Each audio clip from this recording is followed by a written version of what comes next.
So in the last couple of lessons, we've been talking about the fall of man and also the fall of the angels and the way in which those two falls are related to one another.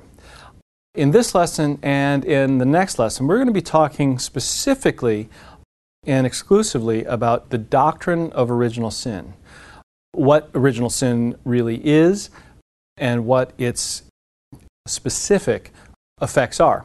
So to begin this lesson, let's take a look at the Catechism in paragraph 396. God created man in His image and established him in His friendship. A spiritual creature, man can live in this friendship only in free submission to God. The prohibition against eating of the tree of the knowledge of good and evil spells this out. For in that day you eat of it, you shall die. The tree of the knowledge of good and evil symbolically evokes the insurmountable limits that man, being a creature, must freely recognize and respect with trust. Man is dependent on his Creator and subject to the laws of creation and to the moral norms that govern the use of freedom. And so man is not born with, or man is not originally created with simply sort of like restrictions placed on him. All freedom, in order for it to be genuine freedom, must be guided by certain norms. And of course, the principal norm that ought to govern man's life is the norm that, well, he's a creature. He's not the creator. And so his freedom is the freedom of a creature, not the freedom of God Himself. Okay? And so he must live in accordance with his own nature, live in accordance with right reason, and right reason for a creature is to understand that his freedom, his happiness, his goodness consists in being rightly related to his Creator. And so the original temptation, of course, was a test of man's freedom. Okay? And all sin really looks like it's going to expand our freedom. Why do we sin? At the end of the day, we sin because we think that somehow by sinning, we expand our freedom. We get rid of boundaries. We get rid of restrictions, and we become more free. But in fact, when we live in a way that is contrary to our nature, when we live in a way that is contrary to our creatureliness, we actually become less free. The one who sins is a slave to sin. Okay, so man's first sin, paragraph 397. Man, tempted by the devil, let his trust in his Creator die in his heart, and, abusing his freedom, disobeyed God's command. This is what man's first sin consisted of. All subsequent sin would be disobedience toward God and a lack of trust in His goodness. The original sin isn't just simply eating of this tree of the knowledge of good and evil. The sin, even prior to that, is in saying yes to his own fictitious autonomy. It is saying no to God. He may not have thought in a way that somehow he was saying a kind of decisive no to God. He probably rationalized within himself that he could sort of keep fellowship with God and yet disobey in this one little area. But in fact, the disobedience was complete. So what really does the original or first sin consist in? It means that man prefers himself to God. That's the reality of all sin, is to prefer oneself, one's interests, to God. And so, in that sense, the idea that pride is the root of all sin is exactly right. Because what is pride? It's a sort of love of oneself in preference to God. So let's take a look then at one of the consequences of this. The first consequence in paragraph 399. Scripture portrays the tragic consequences of this first disobedience. Adam and Eve immediately lose the grace of original holiness. They become afraid of the God of whom they have conceived a distorted image, that of a God jealous of His prerogatives.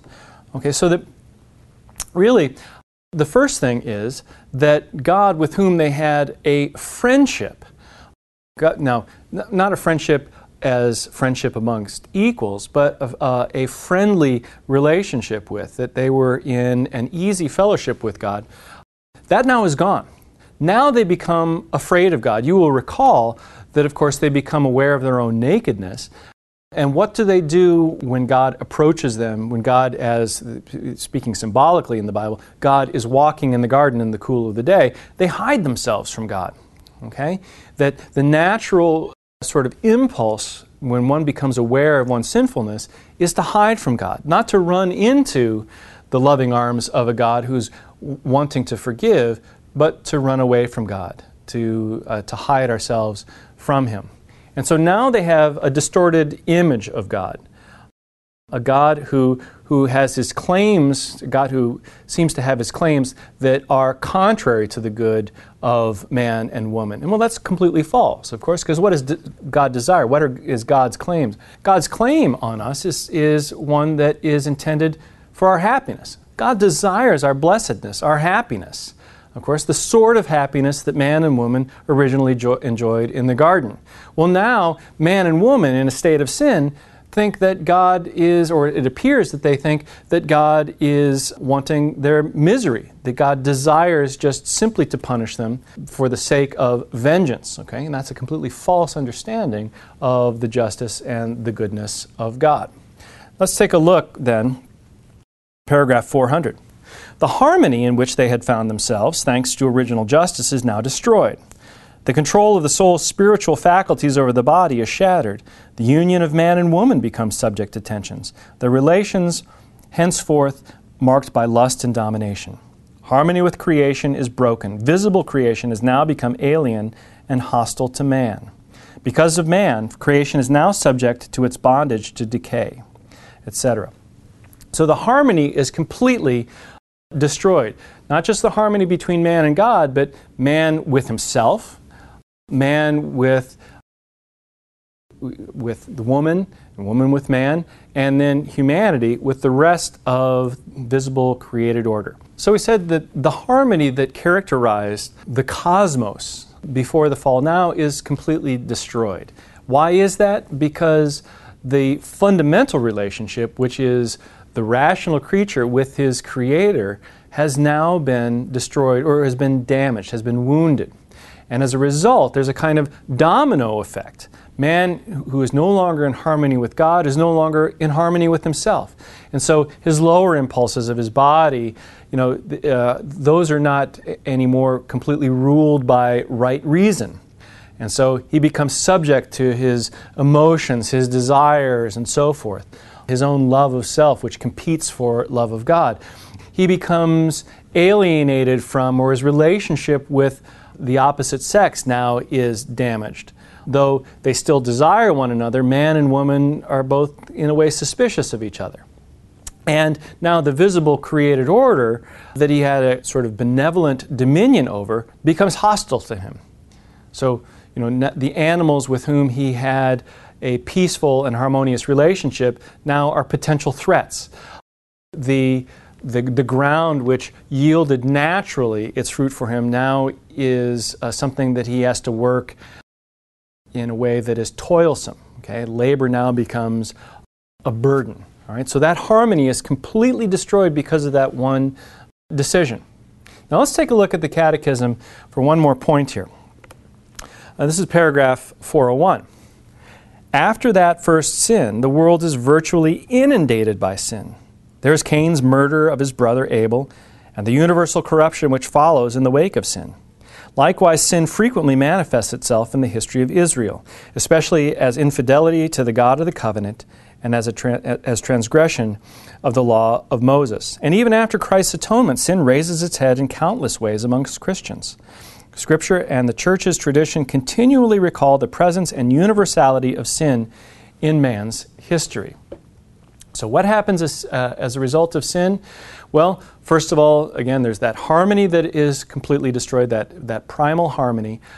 Death enters in, because when man rejects God, the natural result of that is death. So man now becomes mortal. But also, sin begets sin. Now the ball has started rolling. And so the world is virtually inundated, as the Catechism says. The world is inundated by sin.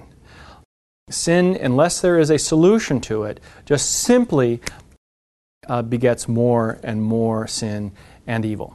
All right, more on original sin and its effects in the next lesson. We'll see you then.